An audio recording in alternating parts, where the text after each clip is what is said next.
I wish that we can put a blooper reel together. You know what I'm thinking we should do? We should probably put a blooper reel together and release it like a midweek drop or something and make it like a 5-minute thing of just going, la, you know?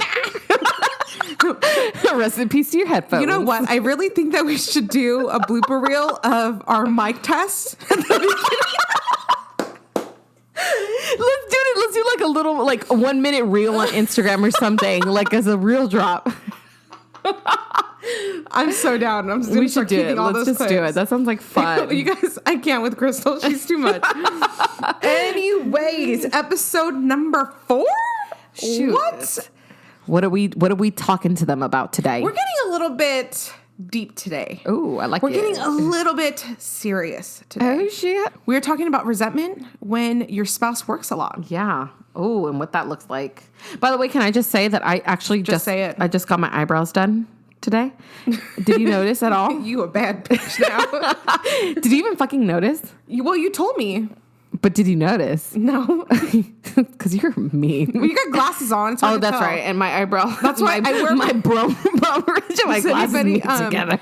Whenever I like a caveman. Whenever I don't do my eyebrows, I'll push my glasses up further so you can see the bottom. You can see the hair. Part of like the hair. I go to my waxing lady to do my eyebrows, and I even told her today, I was like, hey, we mentioned you in an episode because I fucking talk your ear off. And she's like, no, it's okay. I was like, you're just saying that. Don't you just feel like a whole new woman? Oh, absolutely. I feel like brand freaking new. All right, guys, for those that are here for the first time, if you do not know already, I am Bianca. I'm a work-at-home mom to 2 little girls. And I'm Crystal, stay-home mom to 2 little minis. And we're back again with another episode of Messy Buns Coffee Run. This is a no bullshit girl talk through all things mamahood and lifestyle, where there's a place for everybody.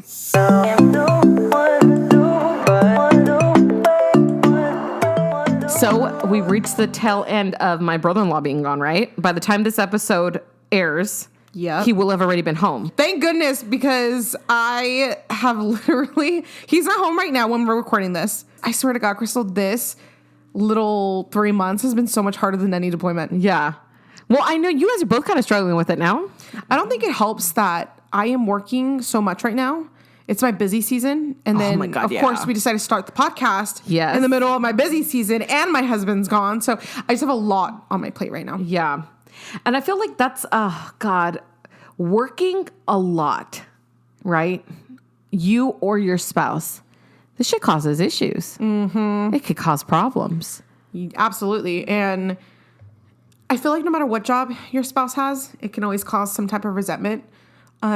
But we're going to be specifically talking about our situations, obviously. Yeah. So let's give them a little background about what, because we both have husbands that kind of work a lot. So tell us about Julio. Julio is a travel nurse right now, but he's also still going to school. So that's, not fun. But he can work on a week where I asked him maybe to be home a little bit more that week because I have stuff going on or something. He could work anywhere from only 3 days a week, and there are times where he could work up to 7 days a week. That sucks. Yeah. What about Ethan? And his work hours are like 12-hour shifts. 12-hour shifts, not including drive times, not including wake times. And poor nurses, they get no freaking breaks, man. Half the time he doesn't even get a lunch. So there's that. What about Ethan? So Ethan's in the military. He is in the Marine Corps. And right now, obviously, he's currently gone because, he loves just to leave me all the time. This guy is literally always gone. Yes. I thought when you got married, you were supposed to have like a Valentine's date for forever. You get to spend anniversaries together and holidays. And no. So how often would you say like he is gone in a single year? And let's say non-deployment year.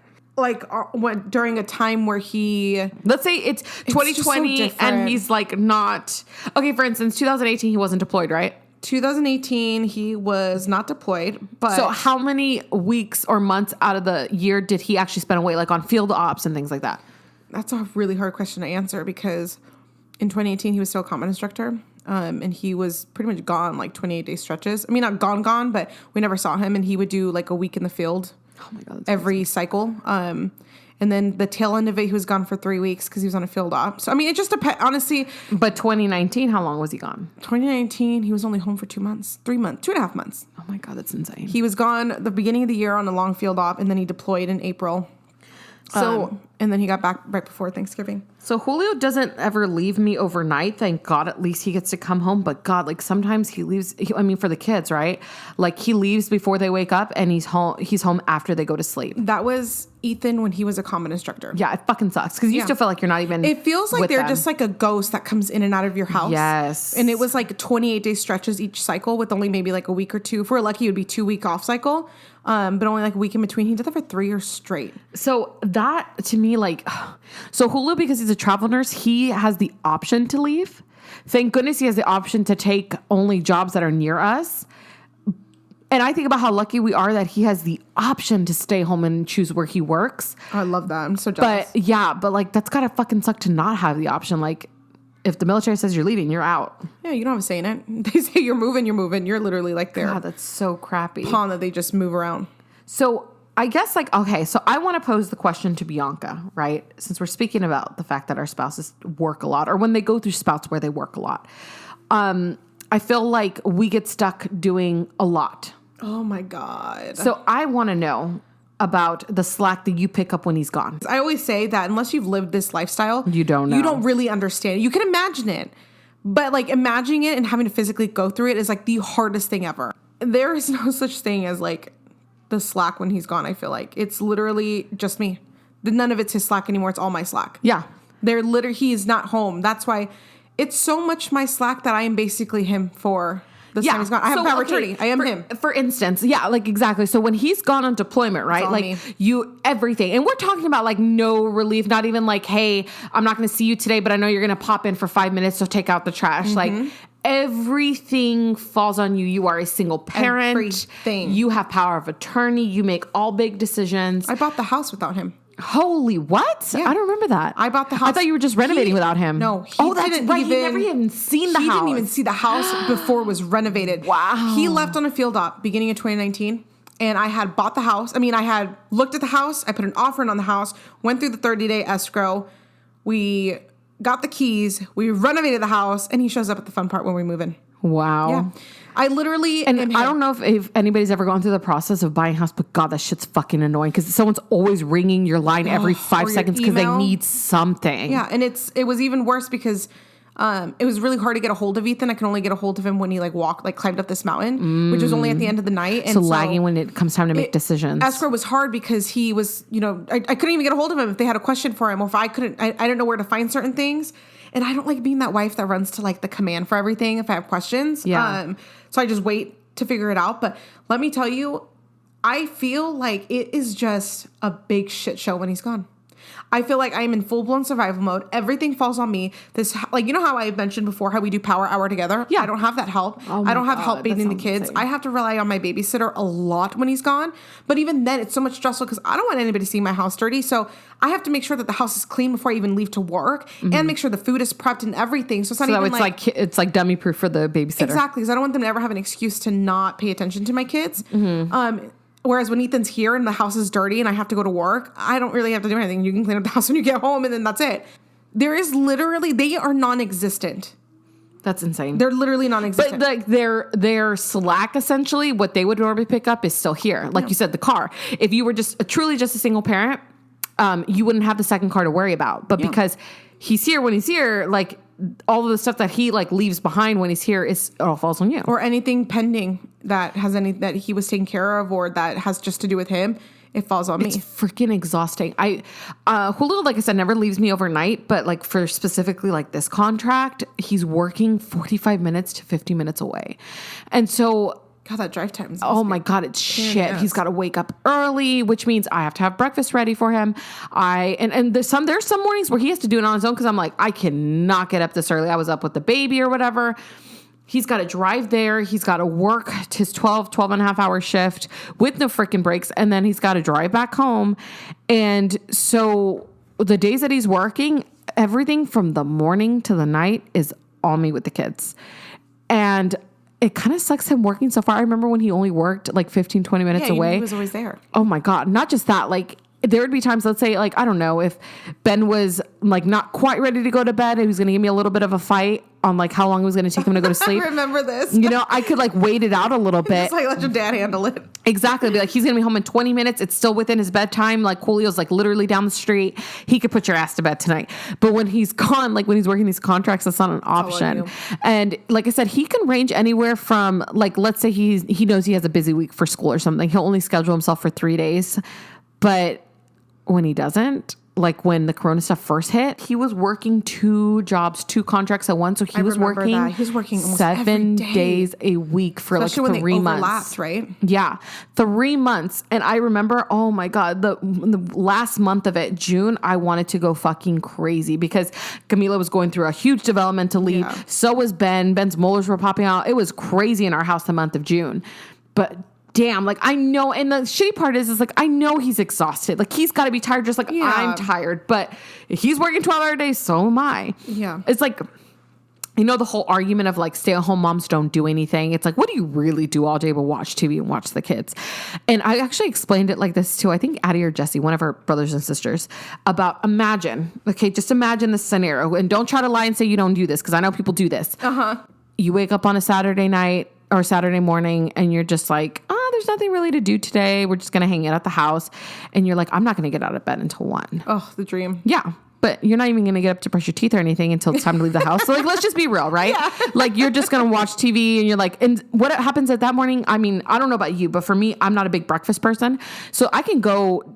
Ew, who are you? Oh my God, I can go without breakfast. I don't even want to be related to you anymore. I just don't like feeling heavy in the morning. Damn, breakfast But let's say favorite. Like you wake up and you're like, damn, I'm not in the mood for breakfast this morning. You know what? I'm just too lazy to cook. Like when you have kids. You know what I mean? Like you're just like, you know what? I'm just too lazy to cook. I'm not going to cook. I'm just going to watch Netflix. And then 12 o'clock, you get a little hungry. You're like, all right, I guess I'll get up. You make yourself a little egg or something. And then you go back down and then you're going to have guests over. So you get up real quick and brush your teeth. You put a little gel in your hair. You can have that. But imagine never being able to do that and having to do it for more than just yourself. Oh, yeah. Imagine if someone forced you and said, I know you want to be lazy today, but you need to get up, wash your face, brush your teeth, go eat like your breakfast. Then you're going to clean up after breakfast and you're going to do that every single freaking day. There's no like, I can't just wake up one morning and say, Ben, I'm not really hungry and I really don't feel like making breakfast. You don't get breakfast this morning. I get woken up every morning at 6:30. Usually like my kids are a little bit older now. They're pretty self-sufficient, I'd say. So I can like wake up and tell them I need 20 more minutes and then they're totally fine. They'll go downstairs and play with their toys. But at 7 o'clock on the dot every morning, it never fails. Vivian comes up to me, Mommy, I hungry, Mommy. I hungry. I thirsty, Mommy. And I'm like, oh, why can't I just lay in bed? But then if your spouse isn't there, like that's the thing. If your spouse is working, poor thing to them, right? We're just, venting. But like, if that day you're just like wake up and you're just exhausted and you're just like, it would be nice to have like even just this one little task. Like, can I just have 5 more minutes? Mm-hmm. Have your dad go get you the glass of water. You don't have I love that saying. Go ask your dad. Go ask your dad. When Ethan came home, you know how he came home on leave during his deployment? Yeah. Oh yeah. That's right. I remember sitting on the couch and Vivian came up to me and asked me if she can play with Play-Doh and if I can open it for her. And I said for the first time, go ask your dad. Oh, Crystal. I felt like a new woman. Having that relief, even just those little bits of sanity give you sanity, right? That's a form of self-care. So, ew. Let me ask you this, okay? And you got to be honest. Okay. Pretend like your husband's not listening. Mm-hmm. Do you ever grow resentment towards Julio because of his work hours? Oh, dude, yeah. You know what? And why? But like, what is it that you know what it is? So much stuff suffers when it's so much more than just like, oh my God, you're working, so I'm working. And like, you're tired, so I'm tired. We all got to make this ship run. It does not invalidate the fact that I'm still like, God, I could use some help. Or sometimes when it's, you imagine the other things that have to suffer when you work a lot. For instance, right? Like, if he's working a double contract, like next week, right? Like his contract ends at the place he's working now, but another one starts. So there's an overlap. Yeah. So all next week he works 7 days a week. And that's going to be a hectic week for me. Even anticipating, I'm like, all right, got to get into like that mode because I know I have zero help with him. I feel the exact same way that you got to like almost pump yourself up for it. Exactly. Like, all right, here we go.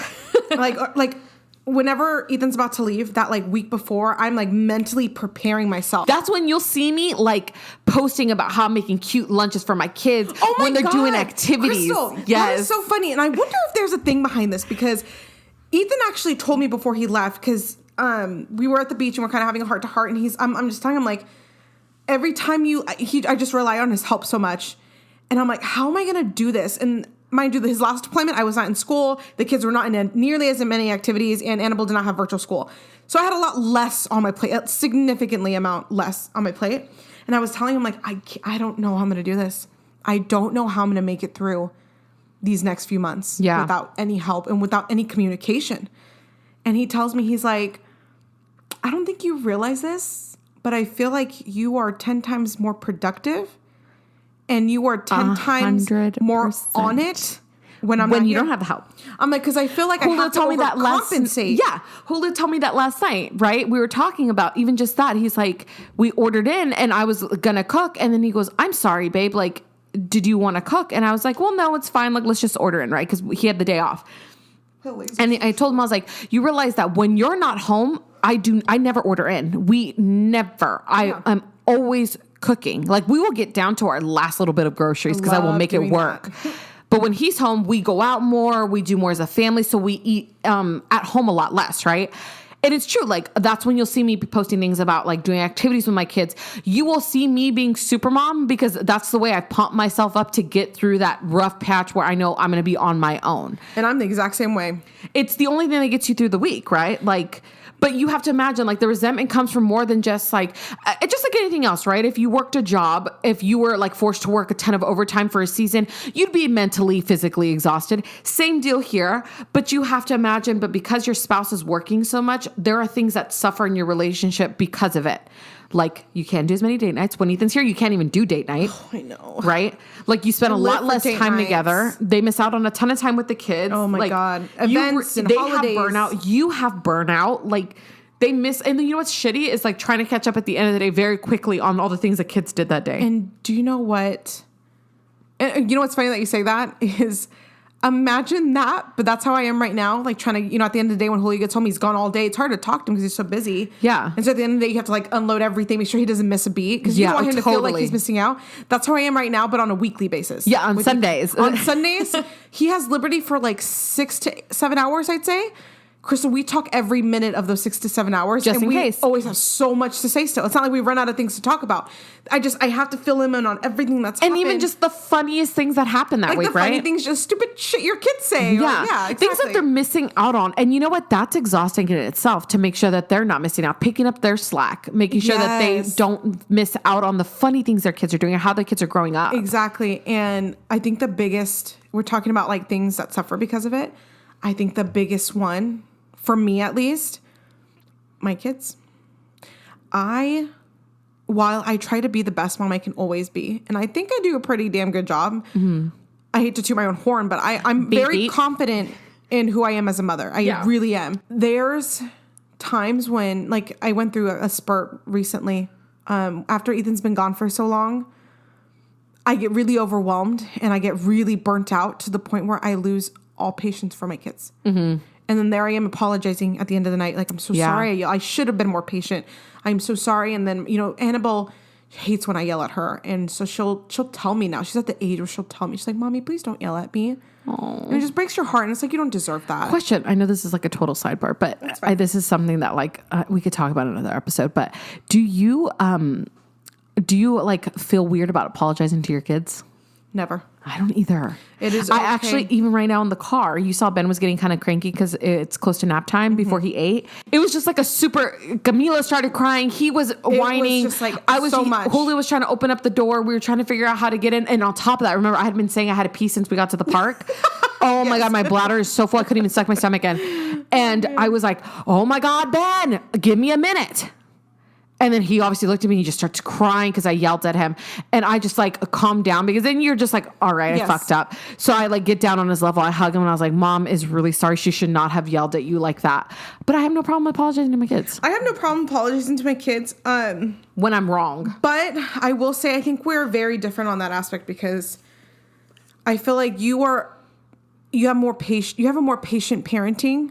Whereas I have more, like, you never yell at them. Yeah, whereas it's very rare. I'm a little bit more opposite. I believe more in authority over If that makes sense, that makes sense. Like, I believe that they need to know that I'm the authority. So if I need to be firm with them, and if that means raising my voice, then it is what it is. Yeah. That's just how I parent. So I wouldn't apologize for something like that. I would apologize, like, for example, Vivian started crying.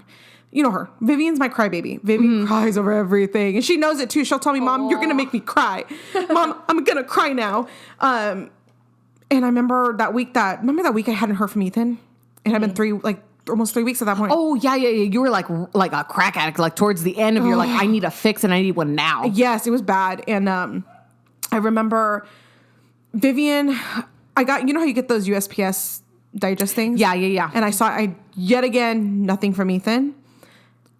Because those who don't know, for the first few weeks, it was just letters. Written letters. So I saw that I had no letters from him, and it had been like 2.5 weeks since I heard from him. And Vivian was in the car, and I got the email, and I obviously was like, it just put me in this nasty place. And Vivian started crying because her doll was on the floor, and I yelled at her. I'm like, I told you I'll get the doll later. I said it loud. I said it bad. I yelled bad, and she started crying even more. And I'm like, stop with the crying. Like, enough. We I all have cannot those hear moments. you crying anymore.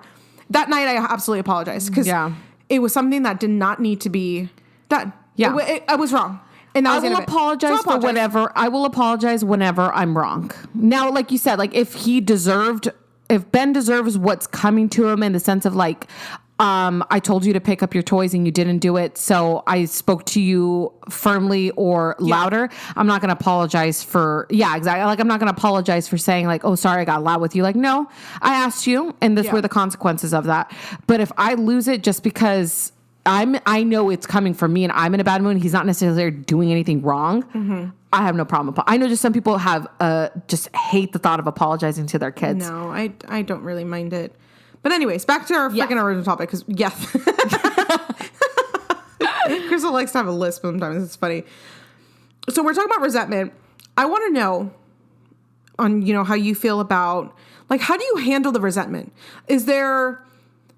Have you ever let it, and be honest, have you ever expressed this resentment towards Julio? Absolutely. What was his view? Oh my God, yeah. I think the male's perspective. I know there's this like whole segment that you're not supposed to like worry your man because, he's bringing home the bacon, or like because I'm like, no, I got to express him how I'm feeling, because if I'm feeling some sort of way towards my husband for whatever reason, whether we're fighting or whether he's working a lot of hours or whatever it is, it will manifest itself through my moods, through my attitudes, through my actions. And it seems to me like it's unfair to him to have to deal with all that without explanation. Yeah. So I will flat out tell him, this is how I feel. Yeah, this is how I feel. I will be like, you know what? Like when he was working 6 to 7 days a week, and especially when he was working that COVID unit, I was really scared because we had this whole routine before he walked in the house, because I was so scared that, and Camila was so small, I was scared that we were going to get sick. I would flat out tell him at night and be like, how was your day? And I would tell him how the kids were, and I'd be like, you know what, honey, I'm just checking in with you. And that's what I tell him. I'm just checking in with you. I'm feeling a little bit angry towards you. It's nothing you're doing, but it's like just one of those things that's out of my control. It's out of your control. So much nicer than I am. That's honestly just how I tell him. It's like, just to check in.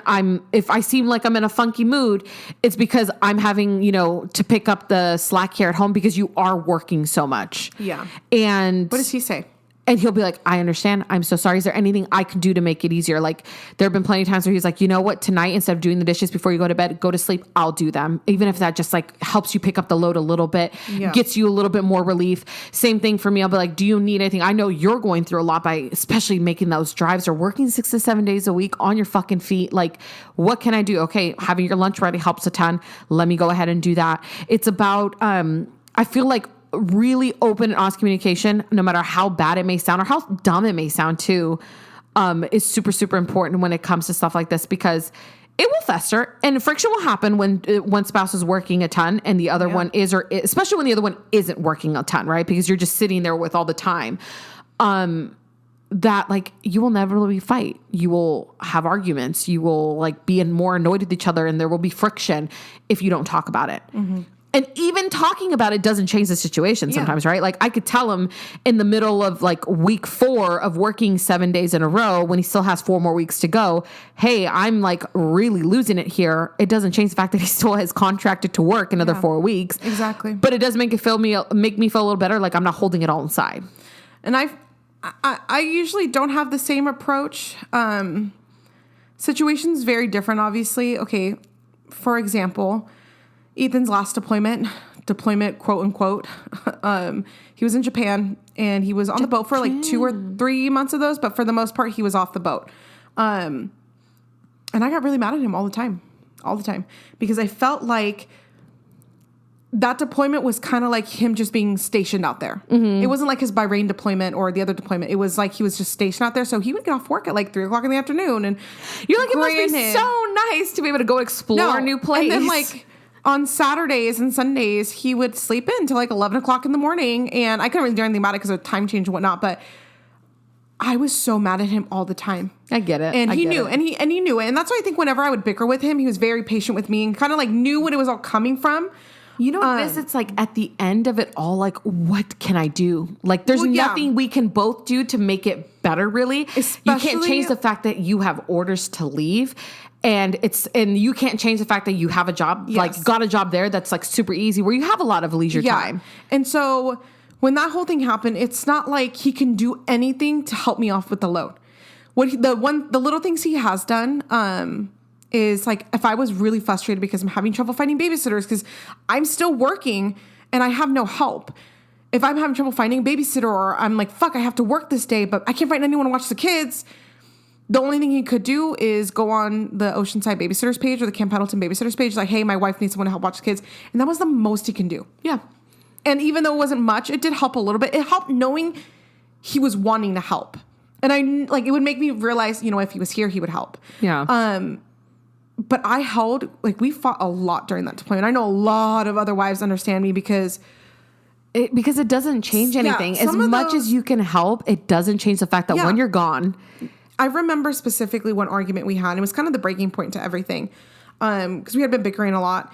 And I remember just going off. I was like, because he told me, he's like, I should be up around this time.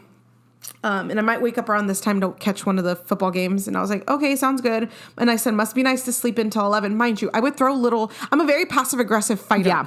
So I would keep throwing digs like that at him until finally one day I remember him saying, like, I understand you're not trying to say that to be like, to start an argument. He's like, but they're passive aggressive things that you're saying. He's like, you have no idea what I would do to be back home fighting this fight with you, to be back home and taking care of the kids and having the kids drive me crazy. He's like, I'm dying to have them drive me crazy. Yeah. I would love for the house to just walk in the house is a fucking disaster. Yeah. And the dinner's not ready. I would love to walk in at this moment and experience that. I don't have a say in these things. So that brought me back down. And I always kind of, whenever I feel resentment towards him, because he's always gone, I always kind of remember that argument or that when he told me that. Because I'm like, you know what? At the end of the day, if he had the option, he would be here helping. But he's not. So why am I going to drive this wedge into my marriage? You know what I feel like? I feel like this is like one of those things that like there is no like magic cure to stop feeling resentment when your spouse works so many hours, right? Isn't. Like there isn't. But the way that I see it is like, imagine you start off super pumped, right? You're like, I'm going to go on this like 10-mile hike or something, right? Up this mountain. And you're like super crazy pumped. About halfway through, you're 5 miles in. You're like, fuck, dude, I can't go up this. Yeah, why did I do this? I can't fucking do this shit anymore. Like, I just need to sit. But you don't have an option. So either you go 5 miles down. Exactly. So you either pump yourself up and go the rest of the time and go 5 miles up, or you just walk the 5 miles back. But either way, you still got to walk 5 miles back. Yeah, there is no way around it. There is no way around. So you make a choice in that moment to decide what the fuck you're gonna do. So you can go ahead and be like, fuck, this fucking sucks. But then you find your second wind and you're like, all right, let's do this shit. But that's festering does not fucking help. I could tell you that much. That's how a lot of the deployments are. Especially the worst part about deployments is that halfway mark when you're like, yes, we made it halfway, but it's like, God, it's still halfway to go. Another 4 months of this shit. Like, it's hard. And I had another aspect of it that I kind of wanted to add to it because not just me personally, but parenting when they're gone. Oh my God. Okay, so let me tell you a story. Because we are technically not at a school we're zoned for because Annabelle is a part of a special education program, we have the opportunity to have a bus come and pick her up and take her to school. Oh, yeah. Oh, the bus story. Oh, the bus story. And right now, the times that Annabelle goes to school is right in the middle of nap time for Vivian. So when I pick up Annabelle, I'm going to have to wake up Vivian to pick up Annabelle. Mm-hmm. So I was thinking, let me just have the bus come and get her. Now, obviously, it doesn't make me feel great because I don't know who's on the bus, seatbelt situations, But since how long it's going to take. it is an option, you want to explore the option. I talked to Annabelle about it, and I said, Annabelle, how would you feel about taking the bus to school? Because she saw a bus, I guess a kid a couple doors down takes the bus. She saw it, and she's like, oh, I would love to, and she was really excited about it. And so I was like, okay, when we talk to Daddy on Sunday, we'll ask him. Well, I didn't even ask him. I kind of told him that this is what we decided to do. But it's funny because in the IEP meeting, they go over what you qualify for, and they brought up the bus. Okay. And Ethan right away was like, no, I know my wife's just going to want to take her to school. And I was like, not right at the moment. well, the time sucks. The mom that I am when you're home and the mom that I am when you're gone are like, be different people. And mind you, I kind of don't like the idea of Annabelle taking the bus because I would rather her come straight home instead of having to stop. That makes me really uncomfortable. Yeah. But because of the sake of, I don't want to have to wake Vivian up from her naps. Oh, God. Like doing anything around the nap time sucks. Yeah, it sucks. So I was willing to do it. And Ethan was very, very much, he never questions my parenting. Mm-hmm. Ethan never does. He usually is more of like, I trust that you did the research and I trust that you think that this is what's best for our baby. Let's do it. I'm down. Very rarely will he kind of give me some pushback on anything, but this was one of those things that he gave me pushback on. And we were sitting there, I was telling him about the bus situation and why I thought it was a good idea. And he was like, I'm home in 3 weeks. She goes to school 2 times a week. Is there any way you can push through these next 3 weeks and then I'll take leave and whatnot? And I can pick her up on my lunch breaks. Like, cause he works. Just those words right there. I could understand how that would infuriate somebody by saying, can you push through? It's like, do you know what I've been pushing through these last couple of months? Yeah. And so, and he works, Crystal, literally he works maybe 5-minute drive from Annabelle school. Well, I remember he showed up to that park one time for just lunch. Yeah. Just to hang out for a second. Yeah. So he works super close. So part of me was like, okay, you're not here. Yeah. Like, you don't understand what's helpful for me. Mm-hmm. And you're telling me no to something that's helpful for me to make my life easier. Yeah. Because you're uncomfortable with it. But then I realized, you know what? That's really fucked up of me. Yeah. Because you know what? At the end of the day, he did not choose to be over there. Mm-hmm. He doesn't get a say in whether he's over there or not. He's not out freaking on a vacation for 3 months. Yeah, exactly. He's working. That does not give me the right to strip him from his rights as a father. Yeah. He still has a say in how we parent our children. Because they are his And kids. you have to be respectful of his opinion. And just like just like he always kind of gives in to me when it comes to whatever I want to do with the kids. Like if I didn't want to co-sleep. He was really adamant about co-sleeping, but I said, I don't want to. Okay, I trust that you did your research. Let's try it. And then, I don't know, just little things like that. Handling those parenting moments when you don't like agree on something, or not even just parenting. This is just like any decision, whether to paint the walls white or black. Mm-hmm. Like when it comes in your marriage, and I feel like when it comes to making a decision that's like super important to the both of you. I mean, I don't know what you and Ethan do. I think we've talked about this. But like when it comes down to making a decision, like in our house, for instance, between Julio and I, and we both feel very strongly about whatever argument we're presenting, we ultimately come down to this. On a scale from 1 to 10, how important is this to you? And who basically ever has the higher number. And you can't abuse it by saying 10 for everything, right? You have to be an adult. Like, and whoever has the higher number, no matter if it's like an 8 and a 9, you win. Yeah. And that's the compromise. And that's how, we don't really do it like that. I mean, similar to that. For me, it's mostly Ethan gives in to me a lot more than I ever give in to him. So when he feels strongly about something, I need to listen. He did tell me, like at the end of the day, he just stands his ground more. Whatever, if it's going to make it easier, that's fine. But I'm very uncomfortable with it. And I would love it if I could just pick her up from school or drop her off. And I told him, how about this? How about when you get home, you do this, you do the pick up and drop off so I can stay home with Viv. But I want you to see the schedule and let's see how it goes. And if we decide that, because he has to go to school in January, when you're in school and you can't come to do the pickups and drop-offs, let's reconsider it then. Let's see how Vivian's handling the schedule. Let's look into it. But for now, I will push through for you. But I'm going to need your help when you get back.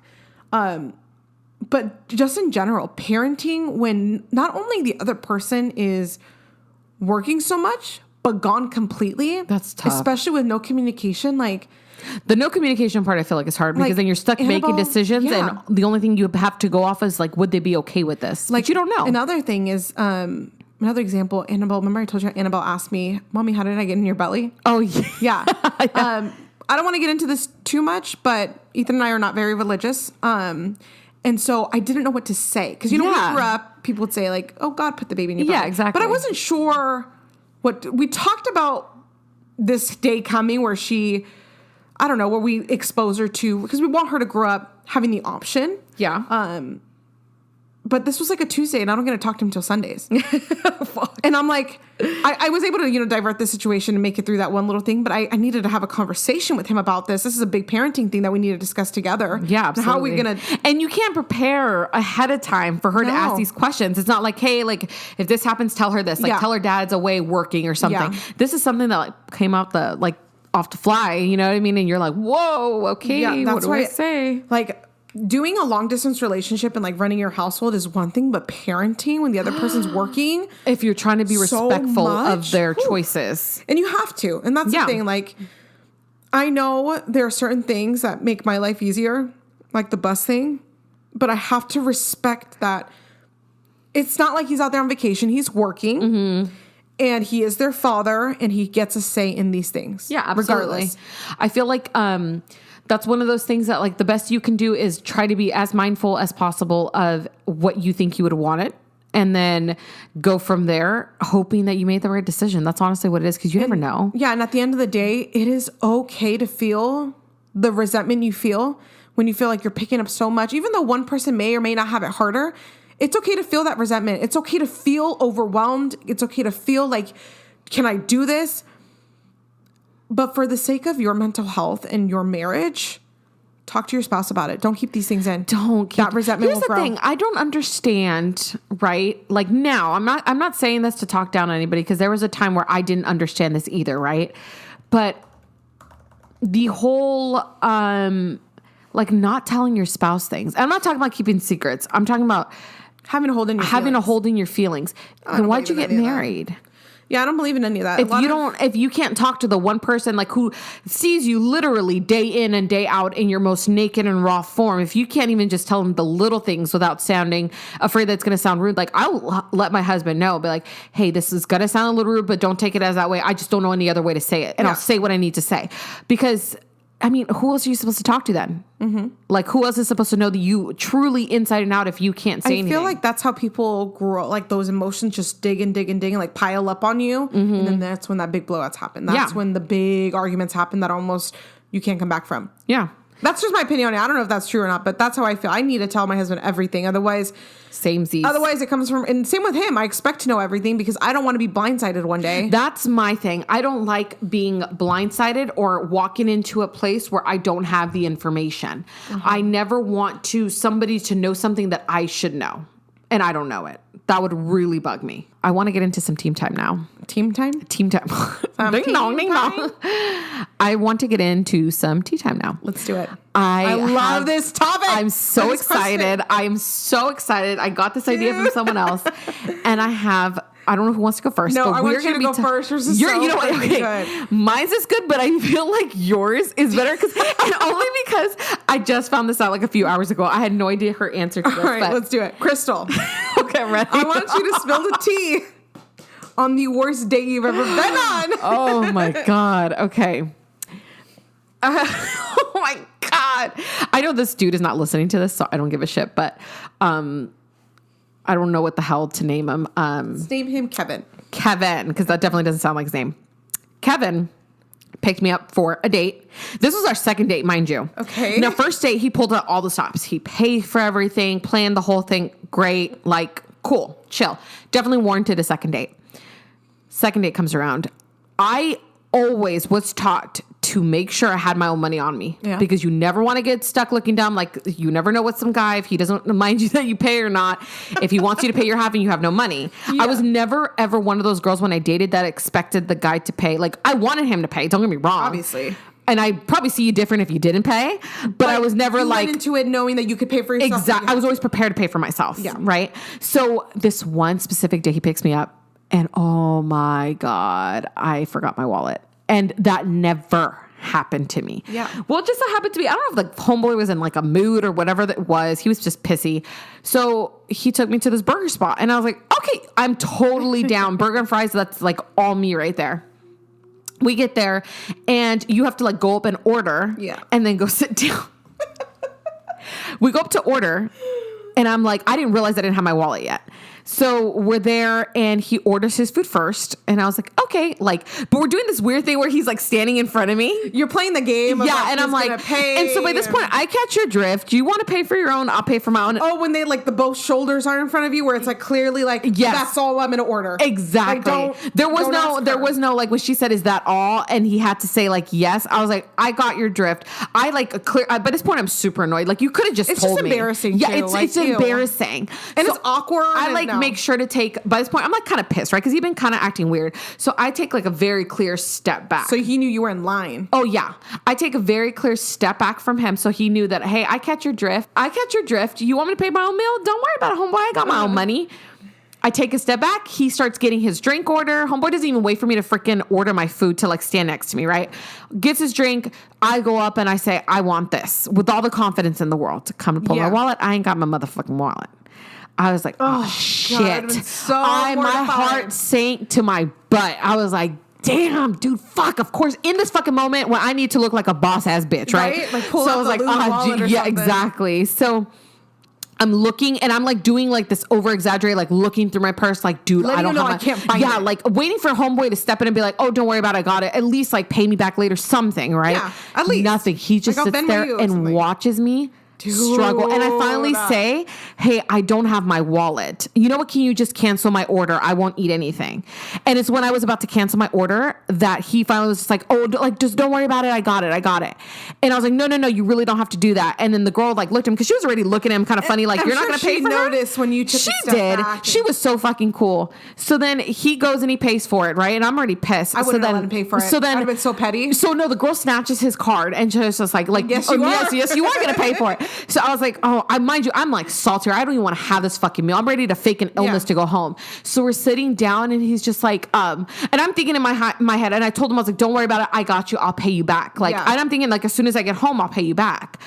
So he goes and we're sitting down. He's just acting weird and we're waiting for our food. And then he's just like, when did you say you were going to pay me back? Oh my God, Crystal. I was like, you know what? Ew. And and I was like, you said, I just fucking told you. How much was the meal? It's like $8. And you know why I remember? Because I ended up giving him like a $10 bill. So I was like, I texted my girlfriend, right? Because I was just and I knew she didn't live that far from this burger joint. And I was just like, hey friend, I need you to do me a solid. Please bring me money. And I told her what happened. And she's like, I'm on my fucking way. Good friend, yeah. She pulled up, she gave me that money, and I was like, you know what? I'm not feeling well. Here's save the rest for gas. And I left. No, fuck no. I left. I wouldn't have eaten shit. No, I didn't. Your motherfucking burger. As soon as the burger came or whatever, I packed it up. I gave him the money, and I was like, you know what? I'm just not feeling good. You could save the rest for gas money because, you know, my friend's going to take me home. She's here.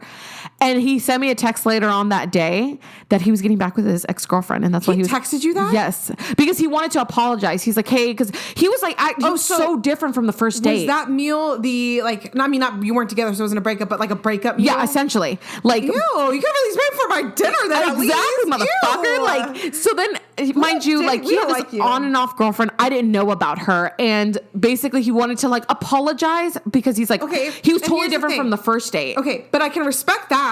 Tell me in person. But tell me in person. So I'm not, right, I respect that. Why not just cancel? Why not just cancel on me? Meal or ghost me, please. Yeah, exactly. Don't do that to me. Or why not just be like, hey, like, I know we had plans for tonight. Come up with any fucking excuse. But no, I can Don't leave me fucking hanging paying for my meal, though. No, I can see him still wanting to have a meal. That's why he went to a cheap place instead of expensive one. A motherfucker. That's right. I ain't gonna buy her no shrimp and lobster. Yeah, I can see him. I can respect the fact that he wanted to do it in person. I think that's. I don't even think honestly he wanted to do it in person though. I think he was just gonna act like what? Because maybe the girlfriend. He wanted to act like maybe the girlfriend saw your name in his phone. Maybe that's what it was. You need to go and tell her. I'm telling you, he was not giving me those vibes like he was gonna tell me that day. Because when he apologized, it was more of like, hey, I know I acted weird. I don't want you to think I'm that type of guy. This is why I was acting weird. But he had no plans to tell me that. He was just going to act like an asshole and then like me, I was just off. Yeah, exactly. Well, he did his job. Exactly. But he didn't have to do it that way. You could have paid the $8 for my fucking meal and then just like I would have not wanted to call you back and then that would have been it.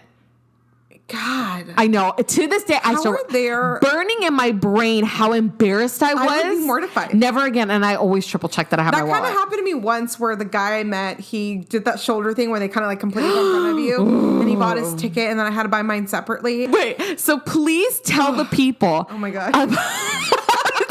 Your worst first date, please, because I just heard the story for the first time 30 minutes ago. All right, so please tell us the story of your worst date ever. Man. Okay, so I meet this guy online. This is like first when like online dating started. So I was online, like I was like online dating. I meet this guy online and he comes to pick me up. He picks me up and he goes, mind you, he was like a lot shorter than what catfish he looked like. And he did not look as cute as he did in the pictures. It was a total catfish, but like clearly he was the same person. So I was really a little annoyed. So not really into him, but I was like, it's a free meal. So why not? And he tells me, he's like, I have this restaurant I want to take you to. And homeboy goes to Denny's. Crystal. Fine dining. I was like, I'm fine with Denny's. They have good chicken strips and fries, but like, don't tell me you have this restaurant you've been wanting to take me He's to. like, oh, it's French. It's French. So we go to Denny's and the conversation is weird. He keeps talking about like his mom and his sisters and like kind of like, well, he was one of those guys that was like ready for marriage and kids like the next day. Okay. So like, I mean, the conversation was weird. I was like 18 at the time. Conversation was really fucking weird. I was not into it at all, but hey. Whatever, you're already there. Crystal.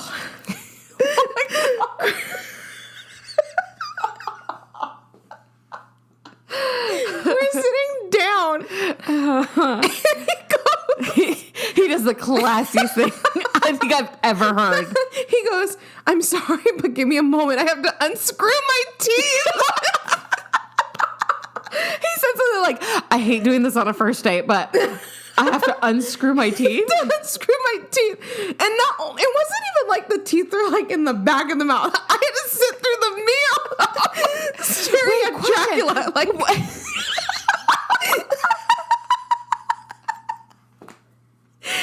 My question is, why did he have to unscrew him? He can't chew it? I don't know.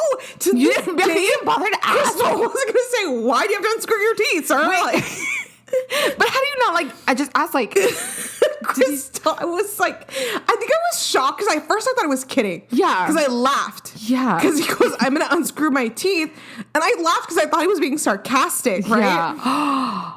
And then I think it made him feel weird that I laughed because then he started unscrewing the teeth. But okay, you know when you were a kid and you would wear retainers? Yeah. You would take the retainers out, put them in a case, or you would put them in a napkin and fold the napkin over. Yeah. And then you'd lose Crystal, he just took his teeth out and put them on a napkin on the table next to my drink. And they just sat there. I stared at his 4 teeth. What? Crystal. Okay, but what did you say? I didn't say anything. I just couldn't even have a conversation with him. I literally tried so hard not to make eye contact. Like, I tried so hard the rest of the date. I went through it, and then he asked. Try not to make him feel bad, because I'm sure there's a reason why you needed to already laughed. Like, oh my God. You were like the worst person. But the worst part about it was whenever. Wait, like, that's not the worst? No, I mean, yeah, it was the worst. But so at the end of the date, he screws his teeth back in. And sexy. This turned me on so much. And he goes, the check comes, and you know at Denny's you have to like go up there and pay. Yeah. And so I obviously take out my wallet. And Yeah, I'm like, do I'm the ready whole to dance. pay. And he tells me, he goes, no, don't worry, I got this. He was one of those people that was just like so cringy when he talked. And he's like, you can accompany me at SeaWorld tomorrow and call it even. And I was like, okay, you're gonna pay for my meal. And then I get the intent behind it. Totally get the intent behind it. I get the intent of being like trying to be smooth and be like, I got this. Like, girl, I got SeaWorld tickets tomorrow. Guess who I'm taking? You are the lucky lady. No, yeah, but it was like awkward and cringy, like the old man. It's like something like he like heard out of Mad Men, Yes! and then he's like trying to like imitate it. And so now, mind you, I've had like worse dates where they're like the conversation's like awkward. Or he says something really stupid, or like we really disagree on certain things, and it just makes things weird. I've had a lot of bad dates like that. But this one, Crystal, will forever be etched in my memory because not only was the conversation just weird and horrible, but I had to stare at his teeth on the table. That's so weird. And you know what I'm wondering about all this? Like, maybe I can get behind him, like saying, like letting you know from the get, like, hey. No. He just my casually threw it teeth. in a conversation like it was normal to unscrew your teeth at a dinner I date. wonder. Maybe for him it was. All right, guys. Well, those are our worst dates. I would love to Effa. hear yours. Oh my God, I would love to hear I these. love like worst date stories. I love it. It's amazing what these people put us through, guys included. Oh yeah, I'm sure I was somebody's worst date. You know what? I'm Oh sure my God, I was would love too. to hear about that. Oh my God, no, I wouldn't. Don't tell me. I do. I would now because I have a husband. I don't really give a fuck. All right, guys. Well, I hope you guys all enjoy listening to an episode of Messy Buns Coffee Runs. We hope we help somebody feel a little less alone when it comes to maybe feeling resentment towards your spouse and knowing that it's kind of normal. And I hope you guys enjoyed hearing our horror stories about Oh my God, our worst worst dates dates ever. And I hope that you guys can come back with some so that we don't feel like our dates were the worst ever. Or hopefully y'all just tune in next week. Oh, that would work too. Next week we're talking about toddler tantrums. Yes. But if you're not a mom, don't worry. We have some fun tea time at the end if you guys want to still come and jump to the end of the episode. Yeah. All right, guys. We'll see you guys next week. Toodles. I know